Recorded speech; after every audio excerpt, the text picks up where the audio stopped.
I think a lot of people confuse intuition with anxiety. And that's because both of these things can make you feel like emotionally activated. But for me, the difference usually comes clear based on what happens after the feeling. Intuition itself is usually simple. It's the spiral after that gets loud.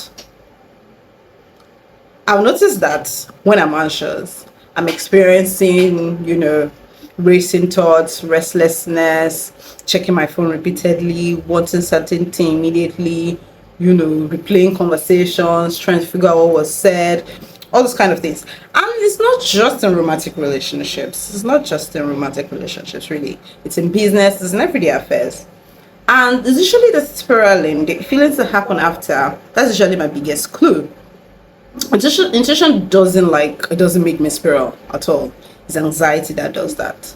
What does intuition actually sound like? What does it feel like? I think people expect intuition to feel like dramatic or extremely clear. But the truth is, intuition is usually very quiet. It's not loud at all. It's always very simple, always very direct. In your head, intuition, in your head, in your mind, intuition can feel like, this doesn't feel right. You already know what it is. It can feel like, this is hurting you.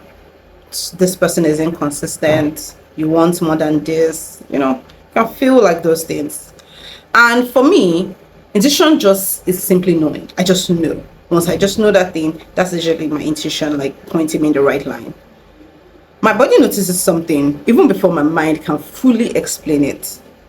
And I think people misunderstand intuition because they think that if they feel anxious after, then their intuition is wrong. But that's not necessarily true. The problem is not your intuition. Your intuition is sometimes correctly right. Is the anxiety that is the problem. And where is the anxiety from? Is because you just don't want it to be true. Your intuition is right, you just don't want it to be true. That's where the fight starts from. What does anxiety actually feel like? How does it feel? Anxiety feels urgent. It wants answers immediately. It wants certainty immediately. It wants reassurance. It wants to solve emotional discomfort immediately. And that's where spiraling starts. Once you start wanting to solve that situation, that emotional discomfort you're experiencing immediately, you start spiraling. You start checking your phone, you're replaying conversations, you're analyzing tone changes, you're trying to figure out, am I overreacting? What changed? Like, you're trying to force clarity. Spiraling.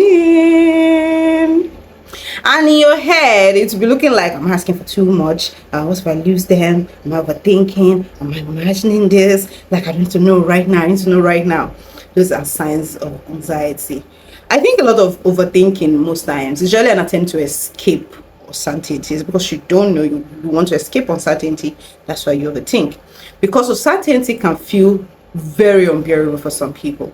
So this can feel very unbearable for some people. So the mind starts trying to solve emotions like a problem. Okay. The story your mind adds after. That's where the crux of the matter is. This is usually the biggest distinction for me. That's how I tell the difference. That's the biggest distinction between the fastest way I tell, is this intuition? Is this anxiety? Is this still intuition? Or is this anxiety? Is this anxiety or is this intuition? How do I tell fast? My body notices first. My mind is the one that creates the stories after that. So intuition may notice something like, something feels inconsistent, something feels unsafe, something feels emotionally draining. Then anxiety now comes and starts negotiating with reality. Anxiety now starts saying, what if you're wrong? What if you're in this? What if you're too emotional? What if you don't want to be too much? Anxiety. And sometimes people don't stay stuck because they confuse emotional intensity with emotional truth. They think because something is intense, it is true. Not necessarily correct. But how intense something feels is not, and what the truth is, are not the same thing. It's not the same thing. They're not measured, like, it's not always the same thing at all. So now, this now brings it to, okay, now we've known what the difference between intuition and anxiety is. So now brings us to, why is intuition hard to follow? Why is it always hard to follow? Because that's what causes anxiety, because it's hard to follow. So let's find out, why is intuition hard to follow? I think that people believe that if something is intuition, acting on it should be easy. But that's not real life. It's not. You can know something deeply and still struggle with accepting it. You know that. You can know that this is the truth. This is how I really truly feel deeply inside me. And you still be struggling to accept that truth. Yeah. Especially when maybe you like someone, maybe you love them, maybe you want the situation to work, maybe you're attached, maybe you're hopeful, maybe you're emotionally invested, maybe you're invested generally. So you really want the situation to work, you're hopeful, right? So you start feeling like you start negotiating with what the reality and what your intuition is telling you. And sometimes this is where the anxiety starts from. The anxiety starts from that fighting what you already know, fighting what you already know, what you already feel inside you. It's not because your intuition is wrong, but because accepting reality can hurt. Accepting reality can hurt. That's where the problem comes. That's why it's always hard. Sometimes it's hard to follow intuition, because accepting the truth can be a problem, and following through sometimes is not always easy.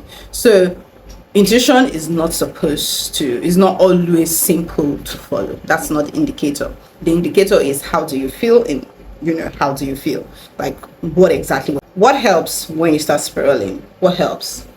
One thing I've learned to do is, just because something feels emotionally urgent doesn't mean that it requires my immediate response. I've spoken about this in a previous episode, about how I learned to not immediately react to every emotion I'm feeling. Every emotion I'm feeling is not necessarily the baseline truth. It's not necessarily the truth. So I learned how to actually stop immediately reacting. And in this kind of scenario, it always applies. So that's the thing. Urgency is not always the truth. Sometimes anxiety makes you feel like you need to text the person now, you need to fix it now, you need to figure it out immediately, you need to get reassurance now.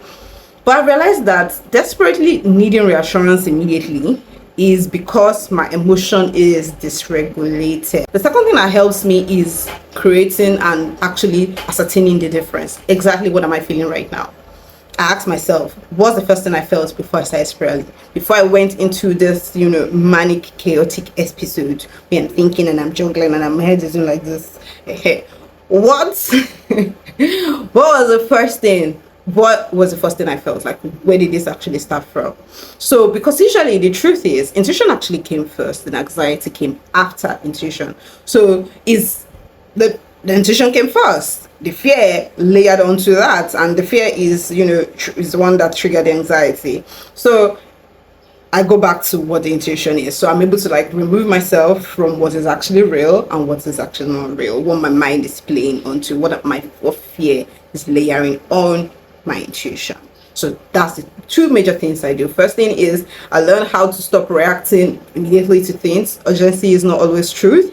Secondly is that I learned how to tell the difference between intuition and anxiety. So and the question I ask myself is, what was the first time I felt before I started spiraling?